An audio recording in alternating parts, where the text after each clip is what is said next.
বন্ধুরা, EMRS TGT যে পরীক্ষা দিতে চলেছেন আপনারা, তো রিজনাল ল্যাঙ্গুয়েজ বাংলা থেকে আজকে আরেকটা ক্লাস। এটা হচ্ছে ক্রিয়ার কাল। তো ক্রিয়ার কাল থেকে কিন্তু প্রিভিয়াস ইয়ার কোয়েশনে আমরা গত 2023-এ যে পরীক্ষা হয়েছিল এখানে কিন্তু আমরা প্রশ্ন দেখতে পাইনি, ঠিক আছে। কিন্তু তারপরেও আমি ক্লাসটা কেন কন্ডাক্ট করছি, মাত্র ছোট্ট একটা ক্লাস হবে। তো কেন আমি আপনাদের ক্লাসটা দিচ্ছি, কারণ যেহেতু আমাদের সিলেবাসে রয়েছে, সিলেবাস আমি ডিসকাস করেছি আপনারা দেখতে পাবেন, প্রিভিয়াস ডিসকাশন আমি করেছি সিলেবাস। তো সিলেবাসে কিন্তু ক্রিয়ার কাল দেওয়া রয়েছে, তাই প্রিভিয়াস ইয়ার কোয়েশ্চনে যদিও প্রশ্নটা আসেনি, তো এবার হয়তোবা যদি এসে যায়, তাই আপনাদের জেনে রাখা ভালো। এবং ক্রিয়ার কাল বলতে শুধু বর্তমান, অতীত এবং ভবিষ্যৎ, এই তিনটা কাল আমরা জানি। তো তিনটা কাল জানলে কিন্তু আমাদের হবে না। বর্তমানকালের 4টা ভাগ আছে, অতীতকালের 4টা ভাগ আছে, ভবিষ্যৎকালের 4টা ভাগ আছে। এবার আপনাকে একটা লাইন ধরিয়ে দেবে, দিয়ে বলবে এটা ঘটমান বর্তমান, না পুরাগঠিত বর্তমান, না নিত্যবিত্ত অতীত, না সাধারণ অতীত, না বর্তমান অনুজ্ঞা। এই ধরনের অনেকগুলো কাল আছে, টোটাল 12টা কাল আছে। ক্লিয়ার? তো আজকের এই ছোট্ট ক্লাসে আমি কিছু ট্রিক শেয়ার করব, যে ট্রিকের মাধ্যমে আপনারা প্রশ্ন দেখার সঙ্গে সঙ্গে ক্রিয়ার কালটা বের করতে পারবেন। তো চলুন দেরি না করে আমরা আজকে মূল ক্লাসে চলে যাই। প্রত্যেক পরীক্ষায় আমাদের একটা বাক্য দেওয়া থাকে, এবং বাক্য দেওয়ার পর বলা থাকে যে এটা কী ধরনের কাল। এটা সাধারণ অতীত, না পুরাগঠিত অতীত, নাকি বর্তমান অতীত, নাকি ঘটমান অতীত, নাকি ঘটমান বর্তমান, নাকি বর্তমান অনুজ্ঞা, নাকি বর্তমান ভবিষ্যৎ অনুজ্ঞা, নাকি নিত্যবিত্ত অতীত।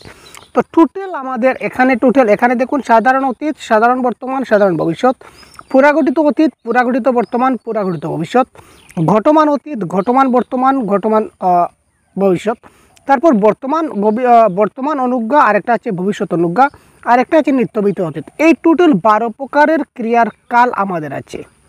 তো পরীক্ষায় যখনই আমাদের প্রশ্ন আসে তখন আমরা কিন্তু কনফিউশন হয়ে যাই যে আনসারটা কী হবে। তো আজকের ক্লাসে আমি পুরো ডিটেলস আপনাদের সঙ্গে অ্যানালাইজ করতে চলেছি, যেখানে আপনারা প্রশ্ন দেখা মাত্র আপনারা কারেক্ট আনসার 100% সলভ করতে পারবেন। মাত্র একটি মাত্র ট্রিক, আমি আপনাদের একটি মাত্র ট্রিক দেবো, যে ট্রিকের মাধ্যমে আপনারা 100% গ্যারেন্টি এখান থেকে যে কোনো ধরনের একটি প্রশ্ন, যে কোনো বাক্য থেকে আপনারা সলভ করতে পারবেন। তো চলুন দেরি না করে আমরা প্রথমে জেনে যাই। তো তার আগে আমাদের 4টা ওয়ার্ড সম্পর্কে জানতে হবে, ঠিক আছে। 4টা ওয়ার্ড আপনারা একটু মাথায় রাখবেন। একটা হচ্ছে ইয়া, একটা হচ্ছে ইতে, একটা হচ্ছে ইল, একটা হচ্ছে ইব, ঠিক আছে। এই 4টা শব্দ যদি আপনারা মনে রাখতে পারেন, তাহলে আপনাদের এই 12 প্রকারের যে ক্রিয়ার কাল রয়েছিল, এই 12 প্রকারের ক্রিয়ার কাল কিন্তু খতম, ঠিক আছে। যে কোনো প্রশ্ন থাকলে 100% করতে পারবেন। তার জন্য আমাদের কী করতে হবে, আমাদের এই 4টা ওয়ার্ড মনে রাখতে হবে। কি কি? ইয়া, ইতে, ইল এবং ইব, ঠিক আছে। প্রথমে ভিডিওটা ভালো করে দেখুন, তারপর আপনারা 100% গ্যারেন্টি বুঝতে পারবেন। চলুন এবার আমরা একটু উদাহরণ দিয়ে আপনাদেরকে আমরা জিনিসটা বুঝিয়ে দেওয়ার চেষ্টা করি। ছেলেরা খেলছিল, একটা বাক্য দেওয়া আছে, যেমন ছেলেরা খেলছিল যদি দেওয়া থাকে, তো এটা আমাদের কোন কাল আমাদের প্রশ্ন আসছিল।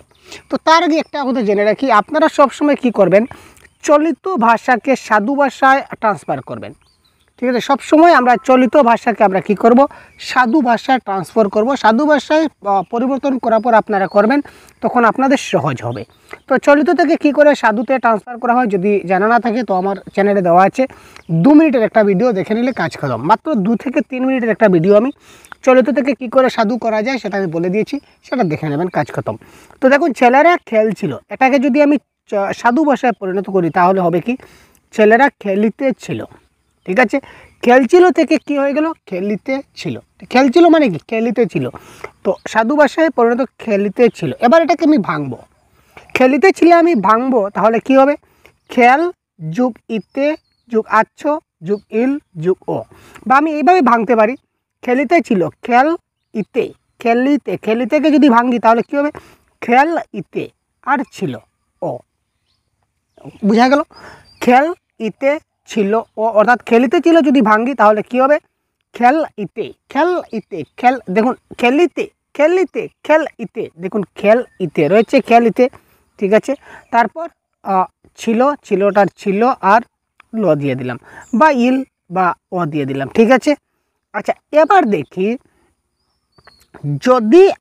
যদি আমাদের কি বলেছিলাম, যদি আমাদের ইতে আছে, এখানে কি আছে দেখুন, ইতে আছে। মনে রাখবেন, যদি আমরা ভাঙার পর যদি ইতে পাই, ইতে যখন পাই তখন হবে আমাদের ঘটমান, একটা কথা। যদি আমরা ইতে পাই তখন হচ্ছে ঘটমান। স্যার এবার ইতে পেলে ঘটমান হবে সেটা আমরা বুঝলাম, কিন্তু সেটা ঘটমান অতীত হবে, ঘটমান বর্তমান হবে নাকি ভবিষ্যৎ হবে? ঘটমান তো তিন প্রকার, একটা হচ্ছে ঘটমান অতীত, ঘটমান বর্তমান আর ঘটমান ভবিষ্যৎ। তো এবার কি হবে? এবার দেখুন, আমরা ইতে যখনই একটা বাক্যে ভাঙার পর যখন আমরা ইতে পাবো, ক্রিয়াপদকে ভাঙার পর যখন আমরা ইতে পাবো, তখন মনে রাখবেন ইতে যখনই পাবো তখন সেটা ঘটমান 100% কনফার্ম। এবার ঘটমানের কোনটা? যদি ইল পাই তাহলে অতীত, আর যদি ইব পাই তাহলে ভবিষ্যৎ। আবার ক্লিয়ার করুন, যদি ইল থাকে তাহলে কী হবে? অতীত, আর যদি ইব থাকে তাহলে ভবিষ্যৎ, আর যদি ইল এবং এব কোনোটাই না থাকে তাহলে কি? বর্তমান। ঠিক আছে, ক্লিয়ার? এতটুকু ক্লিয়ার? এবার দেখি, ইতে ছিল, এই দেখুন ইতে ছিল, খেলিতে ছিল মানে ইলো, এই যে ইতে আর ইলো, ইলো আছে তো ইতের পিছনে আমরা কি পেলাম? ইল পেলাম। ঠিক আছে, খেলিতে ছিল, ছিল ইলো, ছিল ইলো, তো এখানে ইতেও আছে আবার ইলেও আছে, তার মানে ইতে আছে তার মানে বুঝলাম ঘটমান, আর ইলো আছে তার মানে কি? অতীত। ইতে থাকলে কী হবে? অতীত। সুতরাং এই যে ছেলেরা খেলিতে ছিল এটা কি হলো? এটা আমাদের হয়ে গেল কি? ঘটমান অতীত। ঠিক আছে, আরও উদাহরণ দিই আমরা। ঠিক আছে, যদি আমরা ইয়াপ দেখতে পাই, ইয়া, আরেকটা উদাহরণ এখানে ছিল সম্ভবত, এখানে আমরা সেভ হয়নি। আচ্ছা, ছেলেরা খেলিয়া ছিল, আরেকটা আমরা যদি দেখি তাহলে দেখুন ছেলেরা খেলিয়া ছিল, যদি বলি এখানে আমি লিখি খেলিয়া ছিল,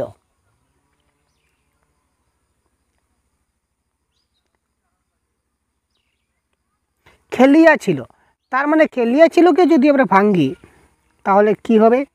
খেল প্লাস খেলিয়া, তার মানে ইয়া, ইয়া, তারপরে কি থাকবে? ইল তো থাকবে, কারণ ছিল, ছিল মানে কি? ইলো, তো খেলিয়া ছিল। যদি আমরা ইয়া দেখতে পাই, ভাঙ্গার পর যদি ইয়া পাই, তো ইয়া থাকলে কি হবে? পুরা গঠিত। ইতে থাকলে ঘটমান, আর ইয়া থাকলে পুরা গঠিত। তো খেলিয়ে ছিল যখন হবে তখন কী হবে? খেলিয়া মানে ইয়া, যখন ইয়া থাকবে তখন পুরা গঠিত, আর এখানে ইল আছে তার মানে কি? যখন ইল থাকবে তখন সেটা কি হবে আমাদের? ইল থাকলে সেটা হবে অতীত। তার মানে এই যে খেলিয়ে ছিল এটা হবে কি আমাদের? ঘটমান পুরা গঠিত অতীত। ঠিক আছে, এটা কী হবে? পুরা গঠিত অতীত। ঠিক আছে, ক্লিয়ার? আবার ছেলেরা খেলিল, যদি আরেকটা বাক্য দেখি, ছেলেরা খেলিল, তার খেলিল মানে খেল, ইল ও, এখানে দেখুন এখানে ইয়া ইতে কোনো কিছু নাই, ইয়া ইতে কোনো কিছু নাই, তো ইয়া ইতে কোনো কিছু নাই তার মানে ঘটমানও নাই, পুরা গঠিত নাই। ইয়া ইতে কোনো কিছু নাই তাহলে সেটা ঘটমান হবে না, পুরা গঠিত হবে না। তো সেটা কি আছে? এখানে ইল এবং ইব আমরা দেখবো, এখানে খেলিল তার মানে সেটা ইল আছে, তো ইল আছে মানে কি হবে? এটা অতীতকাল হবে। সুতরাং এটা এই যে ছেলেরা খেলিল এটা হবে কি? সাধারণ অতীত। ক্লিয়ার? আবার দেখুন একটা বারবার যখন যত দেখবেন তত ক্লিয়ার হবেন। ছেলেরা খেলিল, তো খেলিল এখানে দেখুন এখানে খেল ইল ও, এখানে দেখুন ইআইতে নাই, তো যখনই ইআইতে নাই তখন আমাদের পুরা গঠিত হচ্ছে না আর ঘটমান হচ্ছে না, এটা হবে আমাদের সাধারণ হবে। তো আরও রয়েছে কিন্তু আমরা বলবো ভাই, বর্তমান অনুজ্ঞা ভবিষ্যৎ অনুজ্ঞা সম্বন্ধে বলবো, জাস্ট একটু অপেক্ষা করুন। এখানে দেখুন ইল বা ইব যখনই থাকবে তখন ইল যদি থাকে তাহলে অতীতকাল, আর ইব যদি থাকে তাহলে কী হবে? ভবিষ্যৎকাল। ঠিক আছে, নেক্সট, এটা হচ্ছে সাধারণ অতীত আমরা বুঝলাম। এবার দেখুন, যেমন আমি খেয়েছি, যদি আমি খেয়েছি, তো খেয়েছি মানে কি? এটা হচ্ছে চলিত ভাষা, আমি সেটাকে সবসময় বলছি যে আমি সাধু ভাষায় কনভার্ট করব।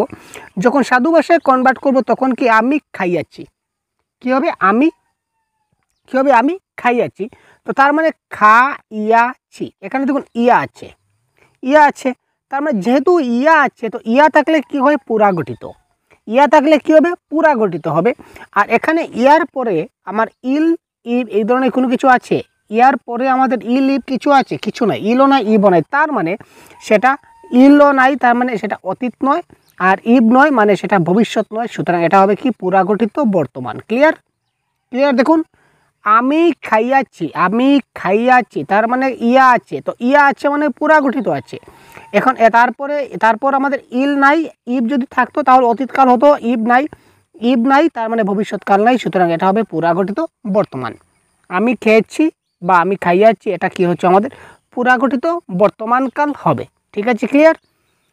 আবার দেখুন, আমি খাইতে থাকিব, একটা বাক্য যদি থাকে আমি খাইতে থাকিব, তো দেখুন খাইতে থাকিব তাকে যদি আমরা ভাঙি তাহলে খা ইতে আর থাকিব মানে ইব। তো খাইতে থাকিব এখানে ইতে আছে, ঠিক আছে, ইতে রয়েছে। তো তো যদি ইতে থাকে তাহলে কি হচ্ছে ঘটমান হচ্ছে, তার মানে এই দুইটা আমরা কেটে দিই। এটা কী হবে ঘটমান, এটা কেটে দিলাম, এটা আমাদের ঘটমান হচ্ছে, ঠিক আছে। ইতে থাকলে আমাদের কী হবে ঘটমান, তো ঘটমান হলো। আবার এখানে ইবো আছে, ইবো আছে, তো আমরা ইবো থাকলে কী হবে আগে বলেছিলাম ইত থাকলে কী হবে ভবিষ্যৎ। তো তার মানে এটা কী হবে, এটা হবে আমাদের ঘটমান ভবিষ্যৎকাল, ঠিক আছে। আমি খাইতে থাকিব এটা হচ্ছে কি ঘটমান ভবিষ্যৎকাল। তো আরেকটা কাল আছে, এটা আমরা একটু দেখি। আরেকটা আছে দুইটা দেখুন, বর্তমান অনুজ্ঞা এবং ভবিষ্যৎ অনুজ্ঞা। বর্তমান অনুজ্ঞা এবং ভবিষ্যৎ অনুজ্ঞা দুটা কাল আছে, এটা উদাহরণ দিয়ে আমরা বুঝি। দেখুন এমন কিছু বাক্য আছে যে বাক্যগুলো আমাদের এই যে ইয়া ইতে ইল ইব এই চারটা ছাড়া, ইয়া ইতে ইল ইব সাধারণত থাকবে না, ইয়াও থাকবে না, ইতেও থাকবে না, ইলও থাকবে না, ইবও থাকবে না। তো এই ধরনের নর্মাল বাক্য থাকবে। তো নর্মাল বাক্য হয়তো বা সাধারণ বাক্য হবে, যেমন সাধারণ অতীত হবে, সাধারণ বর্তমান হবে, সাধারণ ভবিষ্যৎ হবে, নতুবা হবে কি বর্তমান অনুজ্ঞা কিংবা ভবিষ্যৎ অনুজ্ঞা। এবার আমরা বাক্যটা দেখে আমাদের বুঝতে হবে। যেমন যদি তুমি যাও, অর্থাৎ যদি কোনো বাক্যের মধ্যে আদেশ, উপদেশ, অনুরোধ, এই ধরনের প্রার্থনা, এই ধরনের কোনো কিছু বোঝায় তখন সেটা হবে অনুজ্ঞা। যদি কোনো বাক্যের মধ্যে আমাদের আদেশ, উপদেশ, অনুরোধ বোঝায় তখন সেটা হবে অনুজ্ঞা। তো সেটাও কিন্তু বর্তমান অনুজ্ঞা, ভবিষ্যৎ অনুজ্ঞা, সেটাও দুই প্রকার। যেমন সেখানে যাও, সেখানে যাও এটা বর্তমানকালে বলা হয়েছে সেখানে যাও, অর্থাৎ সেটা বর্তমান অনুজ্ঞা। আপনি সত্তর প্রস্থান করুন, আপনি এক্ষুনি এখান থেকে যান, তার মানে এটা আপনাকে আদেশ করা হচ্ছে যে আপনি এখনই যান, আদেশ করা হচ্ছে, তার মানে সেটা বর্তমানকালে বলা হচ্ছে বর্তমান অনুজ্ঞা। চুটটাকে এখনই ধরো, চুটটাকে এখনই ধরো, তার মানে এখনই কাজটা করো, সুতরাং বর্তমানকাল। এখনই ধরো মানে একটা আদেশ বাক্য বোঝাচ্ছি, সুতরাং সেটা কী হবে বর্তমান অনুজ্ঞা। আচ্ছা এবার ভবিষ্যৎ অনুজ্ঞাটা কী স্যার? দেখুন দয়া করে একবার আসবেন, দয়া করে একবার আসবেন, রিকোয়েস্ট করা হচ্ছে কিন্তু অনুরোধ করা হচ্ছে, দয়া করে আপনি একবার আসবেন, অর্থাৎ রিকোয়েস্ট করা হচ্ছে আপনাকে যে আপনি একবার আসবেন, ঠিক আছে। দয়া করে একবার আপনি কী করবেন, আসবেন। তো রিকোয়েস্ট করা হচ্ছে একবার আপনি দয়া করে একবার আসবেন, ঠিক আছে। অর্থাৎ ভবিষ্যৎকালের জন্য বলা হচ্ছে যে একবার আসবেন, সুতরাং এটা হবে কি অনুরোধ করা হচ্ছে ভবিষ্যৎকালের, সুতরাং এটা হবে কি ভবিষ্যৎ অনুজ্ঞা। তুমি কাল অবশ্যই স্কুলে যাবে, ঠিক আছে, এটা একটা আদেশমূলক বাক্য, ভবিষ্যৎকালের জন্য করা হচ্ছে।